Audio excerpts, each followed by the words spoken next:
Bugün Detonasiyanın qonağı tarix müəllimi Könül Feyziyevadır.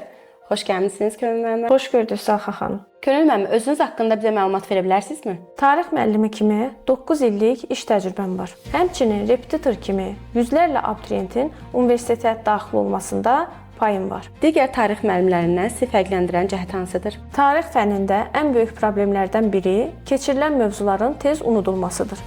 Məhz bu problemin olması şagirdlərin yüksək nəticə əldə etməsinin qarşısını alır. Bu məqsədlə biz sınaqdan keçirilmiş bir sistem yaratmışıq.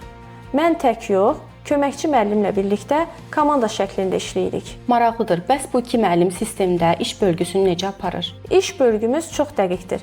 Mən əsas müəllim olaraq mövzuların sadə izahını verirəm, testlərin təhlilini aparıram. Həftəlik və aylıq sınaqlar təşkil edirəm. Köməkçi müəllim isə mövzunu zəif qavrayan abituriyentlər üçün fərdi dərslər təşkil edir. Həmçinin mövcud qruplara əvvəlki mövzuları təkrarlatmaq üçün əlavə vaxt təyin edir. Bəs bu prosesdə valideynlər övladlarının vəziyyətlərindən necə xəbərdar olur? Abituriyentlərin hər bir mövzunu öyrənib-öyrənmədiyi xüsusi nəzarət cədvəlində qeyd olunur və həmin nəzarət vərəqləri valideynlərə təqdim olunur. Uşaqlar mövzulara yaxşı şəkildə cavab verdikləri halda qarşılarında üstəgəl işarəsi qoyuruq. Yaxşı, abituriyentlərinizin bu ilki imtahan nəticələri sizi qane etdimi? Hər il olduğu kimi bu ildə abituriyentlər üçün xüsusi bir proqram hazırlamışdım.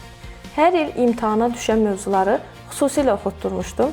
Nəticədə hər bir dediyim mövzuda sual düşdü və bunun üçün abituriyentlər çox sevinclidirlər. Əziz abituriyentlər, imtahanda yüksək nəticə əldə etsəniz, komandamız tərəfindən uğurunuz hədiyyə ilə mükafatlandırılacaq. Bu da sizə bir motivasiya olsun.